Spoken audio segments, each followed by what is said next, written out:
Всем привет, дорогие зрители, подписчики, а также гости моего канала. Продолжаем тему виноградных подвоев. В данном случае пройдет речь о виноградном подвое Берландерия рипария Кобера 125АА. Также данное видео будет состоять из тайм-кодов. В первой части история создания данного подвоя, во второй части амплиографические признаки и в третьей части будет особенности данного подвоя. И в качестве бонуса хочу показать на примере данной фотографии, как различные подвои влияют на форму и цвет ягод. Но давайте обо всем поподробнее. История создания данного подвоя точно так же уходит в 1896 года, когда Зигмунд Элеки, высадив 22 фунта семян, вырастив 40 тысяч саженцев, проводя первичный отбор, оставил около 3000 саженцев. И в дальнейшем в 1904 году самые лучшие свои, скажем так, саженцы отправил Францу Коберу.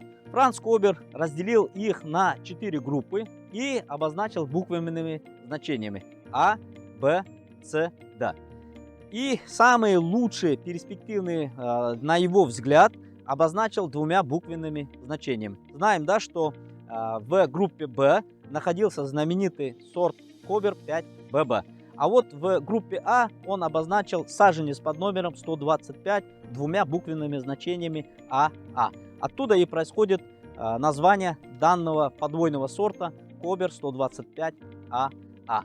Так вот, Франц Кобер, изучая, наблюдая, отправил данный подвой Альфреду Дюмлеру в Дурлах, который точно так же вместе с ним начал проводить различные тестирования, различные эксперименты. И в 1916 году они пришли к мнению, что данный подвойный сорт является очень перспективным и интересным. Скажем так, имеет такую же самую силу роста, как и Кобер 5ББ, но у Кобера 125АА не высыпает, скажем так, не имеет, скажем так, свойства сорта, которые свойственны к осыпанию. То есть он не вызывает осыпания завязи. То есть насчет этого данный подвойный сорт является более интересным и перспективным. Но точно так же скажу, что у каждого подвойного сорта есть свои характеристики, как и положительные, так и, скажем так, отрицательные стороны. Поэтому нужно находить ключик ко всему подвойным сортам. Так вот, в 1974 году в научно-исследовательском институте виноградарства в Гайзенхайме было официально зарегистрировано 5 клонов Кобера 125АА. Точно так же на данный момент во Франции существует официально зарегистрированных 6 подвойных сортов Кобера 125АА. Я сейчас на экран выведу. Вы можете остановить и посмотреть, как в Германии находятся, да, какие, скажем так, клоны. И точно так же во Франции находятся какие буквенные обозначения у различных клонов. Кобер 125АА имеет женский тип цветка, но существуют клоны с мужским типом цветков. Точно так же с мужским типом цветка обозначается одной буквы А. Если данный подвойный сорт Кобер 125АА имеет женский тип цветка, а клон с мужским типом цветка будет иметь Кобер 125А. Давайте подойдем к виноградному подвойному сорту Кобер 125АА и посмотрим его на амплиографические признаки. Амплиографические признаки Кобера 125АА выглядят следующим образом. Он имеет женский тип цветка, да? Взрослый лист выглядит вот следующим образом. Молодые листья у него более такой интенсивно медно-красного цвета. Они более интенсивно окрашены. Вот видим здесь взрослый лист более детально показан. Лист у него темно-зеленого цвета. Также самое видим здесь описаны все амплиографические признаки, на что нужно будет обращать внимание. А здесь особенности применения данного подвоя. То, что касается взрослого листа, видим, что он практически цельный, да? Ярко выраженный тремя лопастями. Видим 1, 2, 3. Имеет, скажем так, черешковую выемку U-образную. У него, скажем так, листья на краю листовой пластинки, зубчики, имеют широкую треугольную форму. Да, вот он более такой, то, что говорится о том, что основание у него более шире, чем его вершина. Также самое у него с нижней стороны менее интенсивное окрашивание основных жилок. То есть у Cobra 5BB идет более интенсивное окрашивание. Здесь она имеет меньше. И то, что у него темно-зеленый цвет, скажем так, виноградного листа, свидетельствует о том, что у него корневая система достаточно хорошо усваивает питательные вещества. И также хочу обратить ваше внимание, что в пределах даже одного побега существуют различные типы листьев.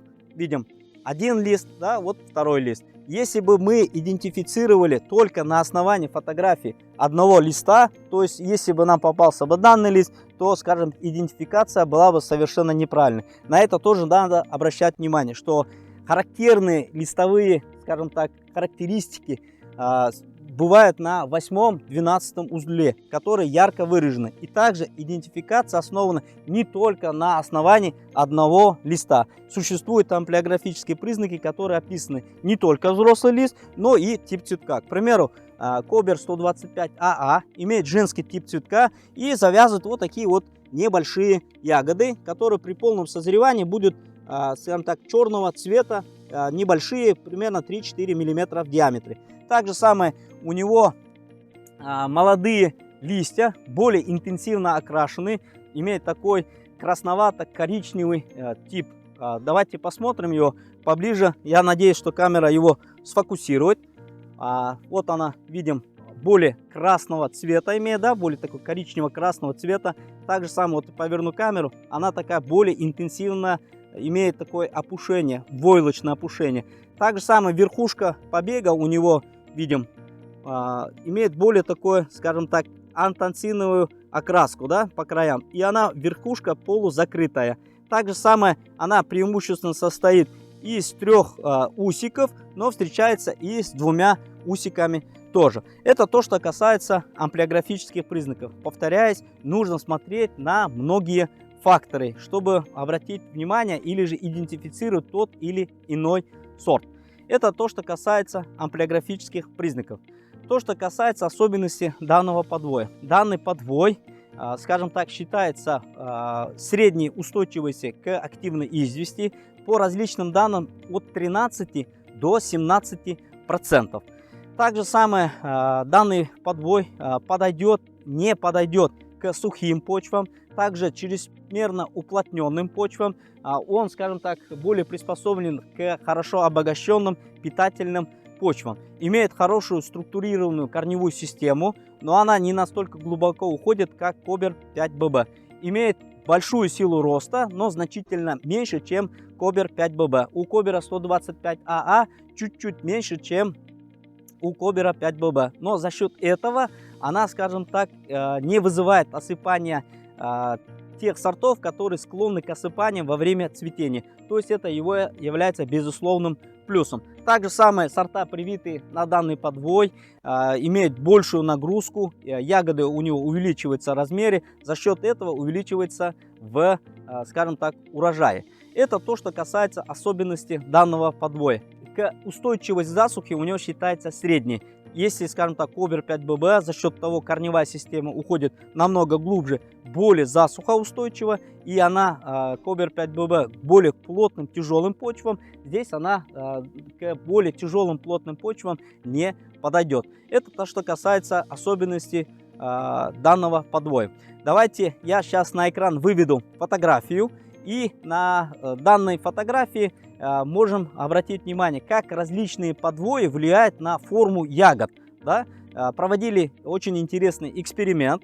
Взяли 4 подвоя, да, и в качестве контроля взяли Crimson Seedless подвой на своих корнях. Вот вы видите в верхушке Crimson Seedless на своих корнях. Следующий подвой 101-14 Ripari rupestris. Также самое 110 Richter и SO4. Также самое в последнем варианте представлено привитый Crimson Seedless на Crimson Seedless. То есть виноград идет через прививку на саму себя. И видим здесь внизу есть различные дни, и его фотографировали и сравнивали, скажем так, на 7-й день, на 15-й, 30-й и так далее. Видим конечный результат, насколько меняется форма ягод, да, и, скажем так, внешняя окраска. Это то, что касается только некоторых подвоев. Так вот, разнообразие виноградных подвоев влияет не только на силу роста, засухоустойчивость, хлорозу, но только даже за счет формы ягод различные подвои играют по-разному. И об этом нужно знать. Так же самое, то, что мы видим яркую такую красивую картинку, особенно американских кишмишей, красно окрашенных, розовых, мы смотрим, загораемся, но не обращаем или не знаем внимания то, что, на чем оно привито.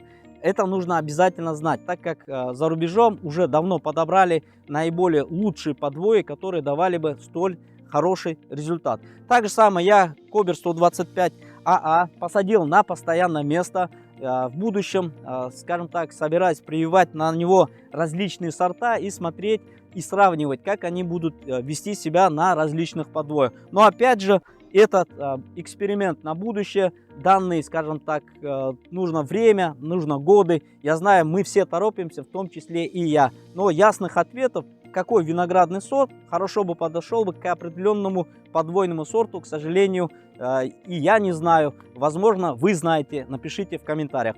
Это все, что я хочу. Еще я хочу сказать вам, что в следующих видео я более детально коснусь, какие факторы влияют на выбор того или иного подвойного сорта. В данном случае я коснулся лишь, как влияет подвой на форму ягод.